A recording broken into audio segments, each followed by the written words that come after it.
ஓம் சாந்தி. அவ்யக்த முரளி 19/11/1979. அவ்யக்த பாப்தாதா, மதுபன்.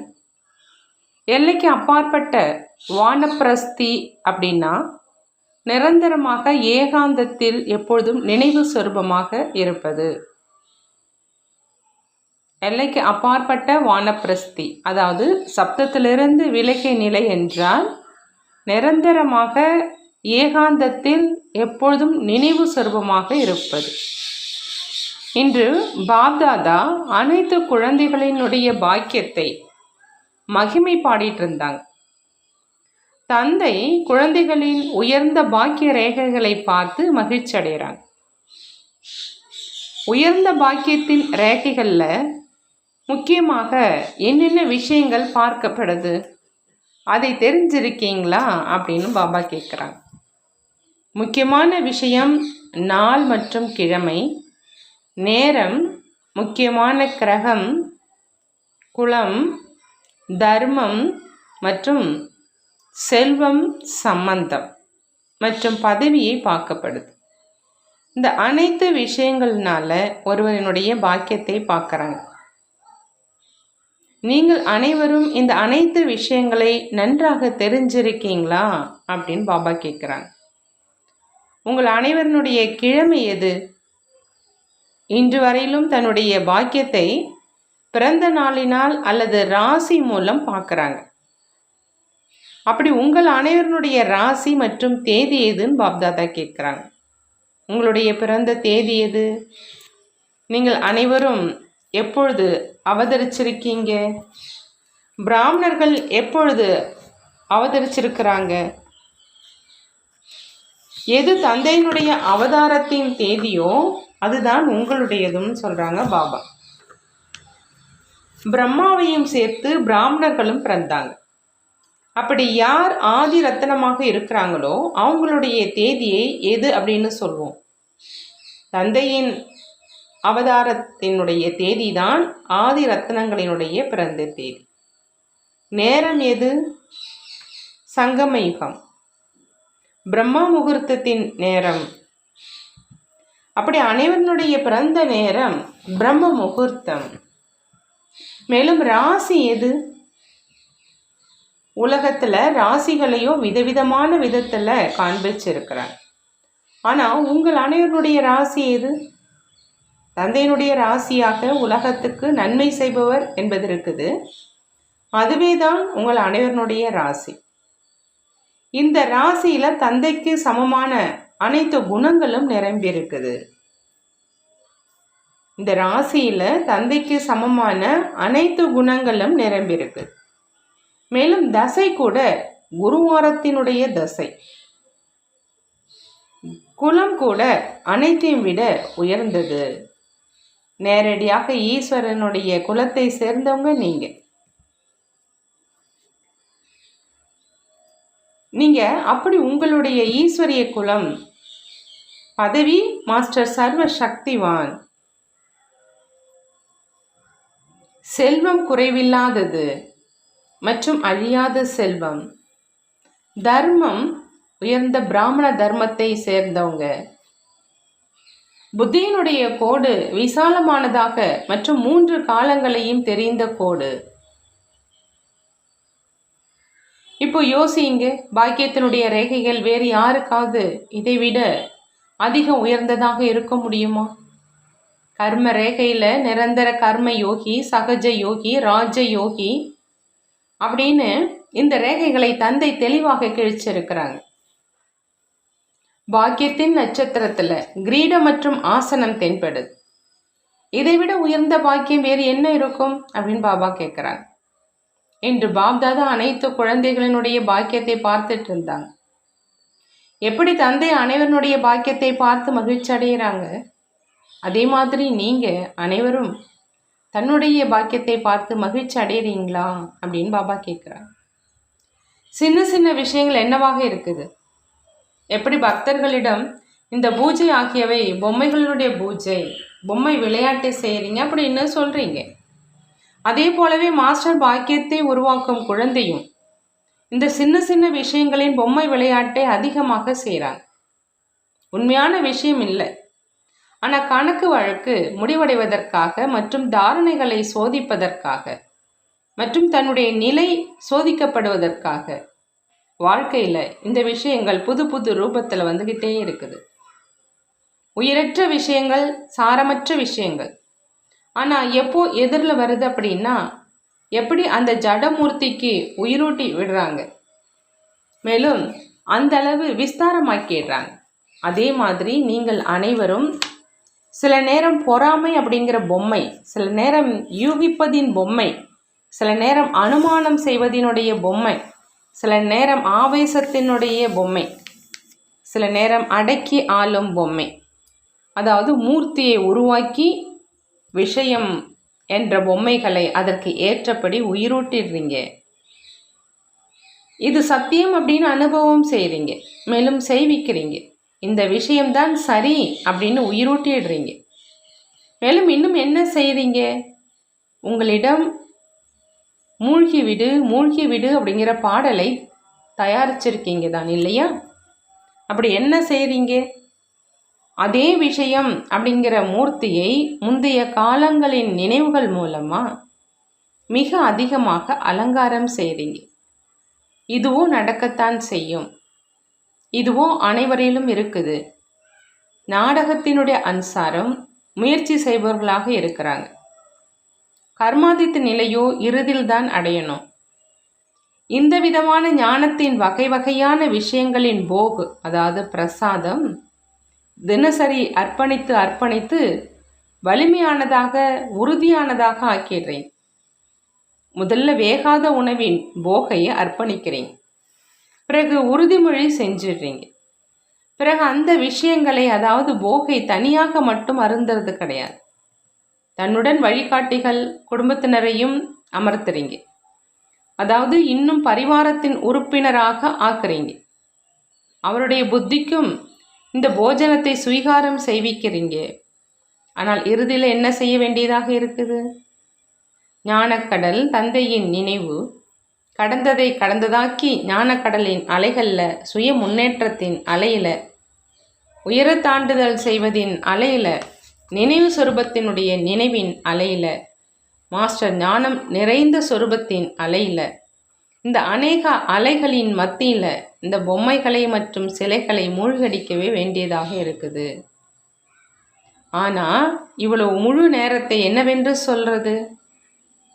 இந்த முழு பொம்மைகளின் விளையாட்டை எப்படி பக்தர்களுக்கு நேரம் பணம் வீணாக்குது அப்படின்னு சொல்கிறீங்க, அதே மாதிரி சங்கமயுகத்தின் மிக உயர்ந்த நேரம் மற்றும் ஞானம் மேலும் சக்திகளின் பொக்கிஷத்தை அந்த அளவு வீணாக்கிடுறீங்க. அப்படி இந்த சின்ன சின்ன விஷயங்கள் என்ன ஆச்சு அப்படின்னு பாபா கேட்குறாங்க. பொம்மைகளினுடைய விளையாட்டு ஆயிடுச்சு. இந்த விளையாட்டில் ஒரு பொழுதும் தன்னை சோம்பல் உள்ளவராக ஆக்காதீங்கன்னு பாபா சொல்கிறாங்க. எப்பொழுதும் தன்னுடைய உயர்ந்த பாக்கியத்தை பாருங்க.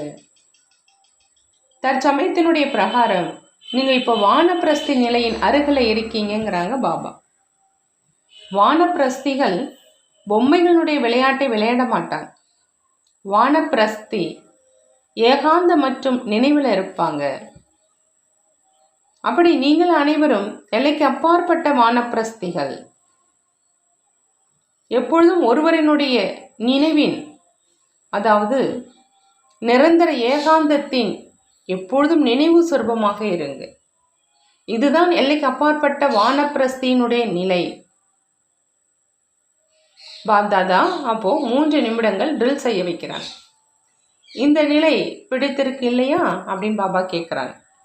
எந்த ஒன்று மனதுக்கு பிடிச்சிருக்குமோ அதுவே எப்பொழுதும் நினைவில் இருக்கும். இப்போ தந்தை மற்றும் நீங்கள் என்ன விரும்புகிறீங்க? ஒரே ஒரு விஷயத்தை தான் விரும்புகிறீங்க. தந்தை மற்றும் குழந்தைகள் சமமாக ஆயிடணும். எப்பொழுதுமே நினைவிலேயே மூழ்கியிருந்துடணும். மூழ்கி இருக்க விரும்பவில்லையா? சமமாக ஆவதுதான் மூழ்கி இருப்பது. தந்தை என்ன விரும்புகிறாங்க, மேலும் நீங்கள் என்ன விரும்புகிறீங்க அப்படின்னு புரிந்ததான் பாபா கேட்குறாங்க. இந்த சீசன் சொரூபத்தை பார்ப்பதற்கானதா அல்லது கேட்பதற்கு மட்டும்தானா அப்படின்னு கேட்குறாங்க. கேட்க மட்டும் செய்வீங்க அப்படின்னா காலம் என்ன குரல் கொடுத்து கொண்டு இருக்குது? பக்தர்கள் என்ன கூக்குரல் கொடுக்கறாங்க? துக்கமான அமைதியற்ற ஆத்மாக்கள் என்ன கேட்கறாங்க? மத தலைவர்கள், விஞ்ஞானிகள், அரசியல் தலைவர்கள் என்ன கேட்டுக்கொண்டிருக்கிறாங்க? இயற்கையும் கூட என்ன குரல் கொடுத்து கொண்டு இருக்குது? அனைவரினுடைய குரல், ஹே உபகாரி ஆத்மாக்களே, எங்களுடைய குரல் கேட்குதா? அல்லது பொம்மை விளையாட்டிலேயே பிஸியாக இருக்கீங்களா? நல்லது. பின்பு அனைவருடைய கூக்குரல்களை சொல்வோம். நீங்கள் அனைவரும் அமிர்த வேளையில கேளுங்க.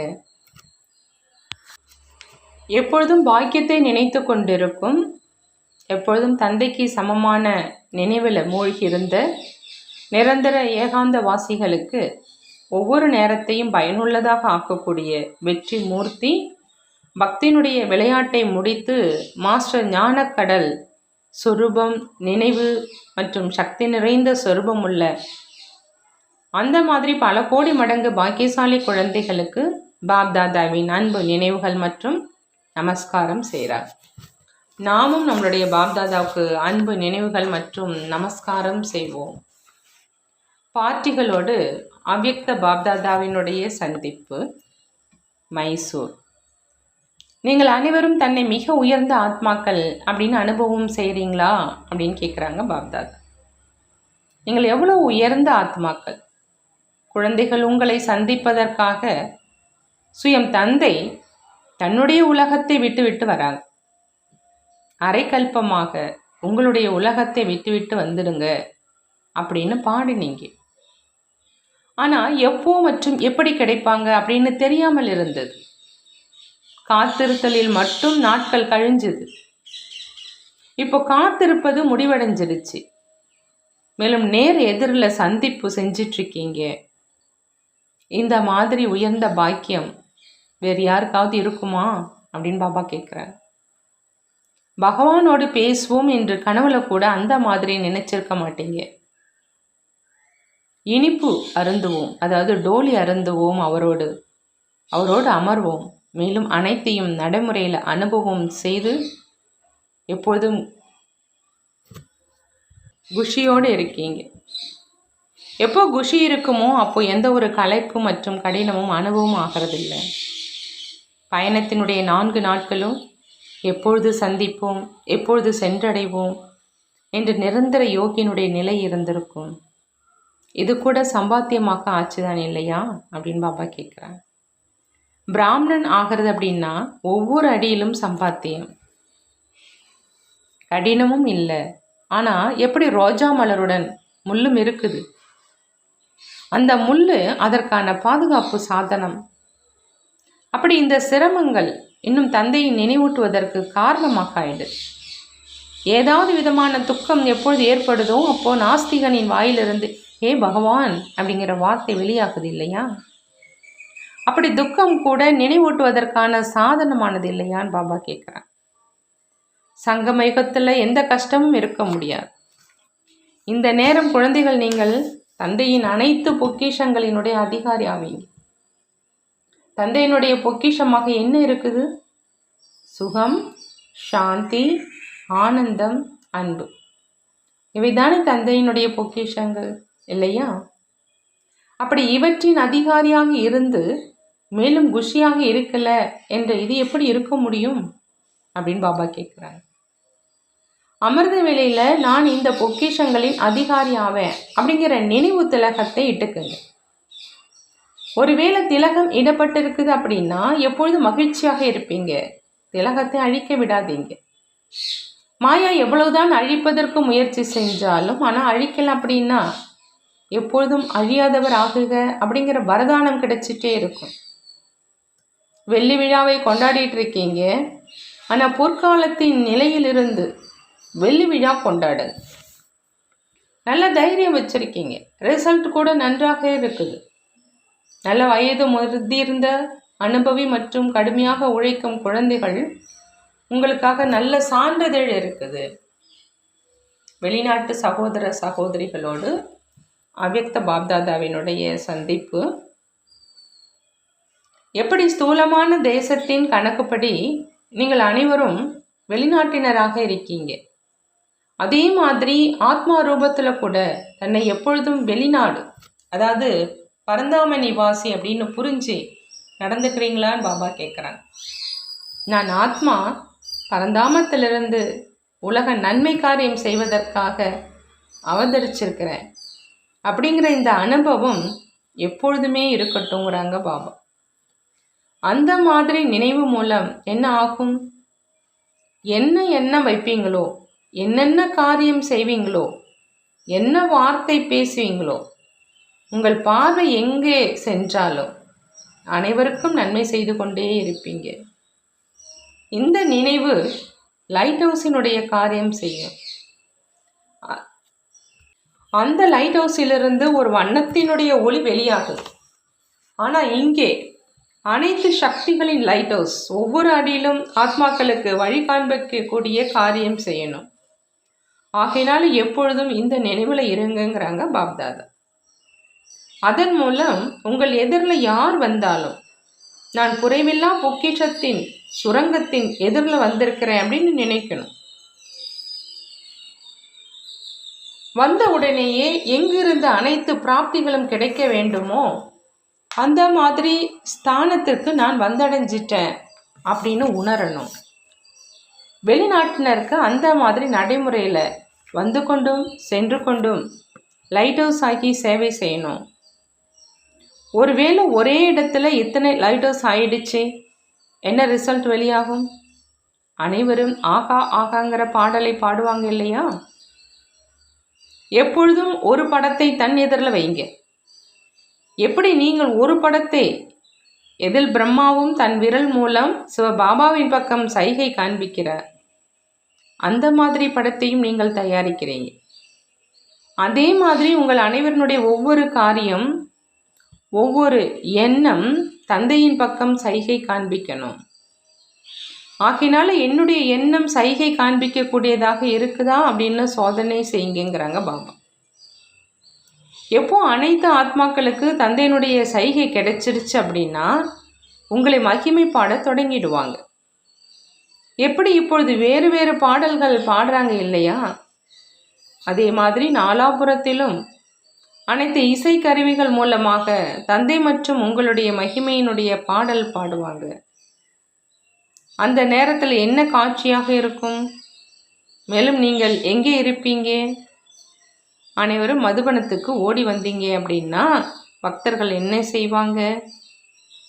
அந்த நேரம் உங்கள் அனைவருடைய காட்சி இவங்க பாப்தாதாவின் இதய சிம்மாசனதாரிகள் என்று ஏற்படும். அந்த நேரம் நீங்கள் சிம்மாசனதாரியாக பார்க்க தென்படுவீங்க. அப்பொழுதுதான் முழு உலகமும் ஐயோ ஐயோ என்று கூறும். மேலும் நீங்கள் அவங்களுக்கு வரதானம் கொடுப்பீங்க. அந்த மாதிரியான உங்களுடைய சாட்சாத்காரம் நான் சிம்மாசனதாரி என்று உங்களுக்கே ஏற்படுதா அப்படின்னு பாப்தாதா கேட்குறார். பிராமணன் அப்படின்னா அதிகாரி. அப்படின்னா அதிகாரத்தை இன்னும் பெற வேண்டி இருக்குதா? அல்லது பிறந்ததிலிருந்தே அதிகாரியாக இருக்கீங்களா? பாப்தாதா அனைவரையும் எப்பொழுதும் கேட்குறாங்க, பிராப்தியின் எதிரில் இந்த பயணம் கூட அப்படி என்ன பெருசு அப்படி? தந்தை எவ்வளோ பெரிய பயணத்தில் வராங்க. தந்தையினுடைய ஸ்தானம் தூரமாக இருக்குதா அல்லது உங்களுடைய ஸ்தானம் தூரமாக இருக்குதான்னு பாபா கேட்குறாங்க. ஆசனதாரியாகவும் கிரீடம் அணிந்தராகவும் பார்க்குறாங்க. ஆசனத்திலேருந்து இறங்கி விடுறாங்களா? யார் உயர்ந்த ஆத்மாக்களாக இருப்பாங்களோ அவங்க ஒரு பொழுதும் கம்பளமின்றி காலை கீழே வைக்க மாட்டாங்க. நீங்கள் மிகவும் உயர்ந்ததிலும் உயர்ந்தவர் அப்படின்னா ஆசனத்திலிருந்து கீழே காலை வைக்காதீங்க. ஆசனத்தில் அமர்ந்து கொண்டே சாப்பிடுறீங்க, குடிக்கிறீங்க, சுற்றி வரீங்க, செல்றீங்க. அப்படி இவ்வளவு மிகப்பெரிய ஆசனம் ஆகும் புரிந்ததான் பாபா கேட்குறாங்க. இரட்டை வெளிநாட்டு குழந்தைகளுக்கு என்ன சேவை கொடுத்திருந்தோமோ அதை செய்து கொண்டிருக்கீங்க இல்லையா? இப்போது எப்பொழுது வெளிநாட்டினுடைய ஓசை மூலமாக பாரதத்தினுடைய கும்பகர்ணர்கள் எழுவாங்க அப்படின்னு அனைவரும் காத்து கொண்டிருக்கிறாங்க. அப்போ மிக வலுவான ஓசையை எழுப்புங்க. வெளிநாட்டு சேவையினுடைய ரிசல்ட் மிக நல்லா இருக்குது. இப்போ இன்னும் வரும் நாட்களில் என்ன செய்யணும்? திட்டத்தை சொல்கிறாங்க. திட்டமோ நன்றாக இருக்குதுன்னு பாப்தாதா சொல்கிறாங்க. இதையும் அவசியம் செய்வீங்க. ஆனால் இப்போது அந்த மாதிரி ஏதாவது ஒரு சூழ்நிலையை உருவாக்குங்க. அந்த சூழ்நிலை காந்த மாதிரியான காரியத்தை செய்யட்டும். ஒருவேளை அமைதி, சுகம் அல்லது அன்பு வேண்டும் அப்படின்னா இங்கிருந்து கிடைக்க முடியும் அப்படிங்கிற இந்த செய்தி நாலாபுறங்களிலும் பரவிடணும், விளம்பரமாக ஆகிடணும். இன்றைய நாட்களில் வார்த்தைகளை கேட்பதற்கு பதிலாக வைப்ரேஷன் மூலம் பிராப்தி அடைவதற்காக விருப்பம் உள்ளவங்க அதிகமாக இருப்பாங்க. சொற்பொழிவு ஆற்றுங்க, ஆனால் அதற்கு முன்பு அந்த சூழ்நிலையின் சப்தத்தை அவசியம் பரப்புங்க. எப்படி தாமதமாக இருப்பவனுடைய தாகம் தண்ணீர் மூலம் தீர்ந்துடுது, அதே மாதிரி ஆத்மாக்களினுடைய அமைதி, சுகத்தின் தாகம் தீர்ந்திடணும். அந்த மாதிரி அனைவரும் அனுபவம் செய்யணும். எப்படி ஸ்தாபனையினுடைய தொடக்க காலத்தில் யாராவது ஒரு நாளாவது சத் சங்கத்தில் வந்துட்டாங்க அப்படின்னா முதல் நாளிலேயே ஏதாவது அனுபவம் செய்து சென்றாங்க. எது தொடக்கத்தில் இருந்ததோ அது இறுதியிலும் விஸ்தாரமான ரூபத்தில் இருக்கும். அந்த மாதிரி ஏதாவது சூழ்நிலையை உருவாக்குங்கிறாங்க பாபா. இப்போ நீங்கள் அனைவருமே நிரந்தரமாக இந்த நிலையில் நிலைத்திருப்பீங்களோ அப்போதான் அது உருவாகும். பிறகு சூரியனுடைய கிரணங்கள் மாதிரி அனைவரும் அனுபவம் செய்வாங்க. எங்கே இருந்து இந்த கிரணங்கள் வந்து கொண்டு இருக்குது என்று அனைவருடைய பார்வை செல்லும். அந்த மாதிரி இப்பொழுது முயற்சி செய்யணும். அனைவருமே மிகவும் புத்துணர்வோ அடைந்து கொண்டு தான் இருக்கீங்க. அந்த மாதிரி புத்துணர்வு அடைஞ்சிடுங்க. பிறகு அநேகர்களை புத்துணர்வு அடைய செய்த பிறகும் உங்களிடம் நிரந்தரமாக புத்துணர்வு இருக்கணும். இந்த தடவை விசேஷமாக ஒரு வார்த்தை மேல் இரட்டை கோடிட்டு செல்லணும். அது எந்த வார்த்தை? நிரந்தரம் எண்ணமானாலும் வார்த்தை ஆனாலும், ஆனால் நிரந்தரம் அப்படிங்கிற வார்த்தையை இரட்டை கோடிட்டு செல்லுங்க. நினைவு யாத்திரையில் நிரந்தரம், ஞான சொரூபத்தில் நிரந்தரம், தாரணையில் நிரந்தரம், சேவையிலும் நிரந்தரம், 4 பாடங்களிலும் நிரந்தரத்தை இரட்டை கோடிட்டு செல்லுங்க. புரிந்ததான் பாப்தாதா கேட்குறார். இந்த ஒரு வார்த்தையை வரதானத்தின் ரூபத்தில் எடுத்து செல்லுங்கிறாங்க பாபா. நீளமான திட்டமாக உருவாக்காதீங்க, ஆனால் நடைமுறைப்படுத்தக்கூடியதாக மற்றும் விரைவில் செய்யக்கூடியதாக தயாரிங்க. அதற்காக தன்னுடைய உடல், மனம், பணம் மற்றும் சக்திகள் அனைத்தையும் எவ்வளவு விரைவில் உபயோகப்படுத்துவீங்களோ அந்த அளவு லாபம். இப்பொழுது நேரம் இருக்குது, பின்பு காலதாமதமாக ஆயிடும். செய்வதற்காக தேதிக்காக காத்திருக்காதீங்க. நாளையும் இல்லை, இன்றும் இல்லை, இப்பொழுது செய்யுங்க. ஏன்னா ஒருவேளை தேதியை சொன்னோம் அப்படின்னா வெகு காலத்து சேமிப்பு ஏற்படாது. தேதியினுடைய சேமிப்பு ஆயிடும். பின்பு தேதியினுடைய காத்திருத்தலில் சென்றுடுவீங்க. முன்னேற்பாடுகள் குறைவாக செய்வீங்க. தேதியினுடைய உணர்விலேயே சென்றுடுவீங்க. ஆத்ம உணர்வில் இருக்க மாட்டீங்கன்னு பாப்தாதா சொல்கிறாங்க. ஒவ்வொரு இலாக்காவிலும் செய்தியை கொண்டு சேர்ப்பதற்கான முயற்சி செய்யுங்க. யாரும் எங்களுக்கு தெரியல அப்படிங்கிற புகார் சொல்ல வேண்டாம். சேவை செய்து கொண்டே சென்றீர்கள் அப்படின்னா அவர்களாகவே இங்கே சென்டர் திறங்க அப்படின்னு முன்னுக்கு வருவாங்கங்கிறாங்க பாபா. நல்லது. வரதானம். சக்தி நிறைந்த உள் உணர்வு மூலமாக, மனசக்தி மூலம் சேவை செய்யக்கூடிய உலகத்துக்கு நன்மை செய்பவர் ஆகுக. உலகத்துக்கு நன்மை செய்பவராக ஆகணும் அப்படின்னா பாப்தாதா சொல்கிறாங்க, சக்தி நிறைந்த உள் உணர்வு மூலமாக மனசக்தி மூலம் சேவை செய்யணும். துடித்து கொண்டிருக்கும் உலக ஆத்மாக்களுக்கு வழி காண்பதற்காக சாச்சா தந்தைக்கு சமமாக லைட் ஹவுஸ் மைட் ஹவுஸ் ஆகுங்க. ஒவ்வொரு ஆத்மாவுக்கும் ஏதாவது கொடுக்கணுங்கிற லட்சியத்தை வைங்க. முக்தி கொடுங்க அல்லது ஜீவன் முக்தி கொடுங்க. அனைவருக்காகவும் மகாதானி மற்றும் வரதானி ஆகுங்க. இப்போ அவரவர்களுடைய ஸ்தானத்தின் சேவையோ செய்கிறீங்க. ஆனால் ஒரு ஸ்தானத்தில் இருந்து கொண்டே மனசக்தி மூலமா, வாயு மண்டலம் வைப்ரேஷன் மூலமா உலக சேவை செய்யுங்கிறாங்க பாப்தாதா. அந்த மாதிரி சக்தி நிறைந்த உள் உணர்வை உருவாக்குங்க.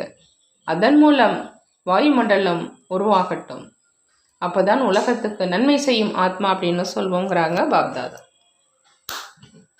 ஸ்லோகன்: அசரீரி தன்மையினுடைய பயிற்சி மற்றும் வீணான எண்ணம் என்ற உணவின் பத்தியம் மூலமாக தன்னை ஆரோக்கியமானவராக ஆக்குங்க. தன்னை ஆரோக்கியமானவராக ஆக்கணும் அப்படின்னா அதுக்கு பாப்தாதா சொல்கிறாங்க, அசரீரி தன்மையினுடைய பயிற்சியும் வீணான எண்ணங்கிற உணவினுடைய பத்தியமும் இருக்கணும். நல்லது. ஓம் சாந்தி. நன்றி பாபா, நன்றி.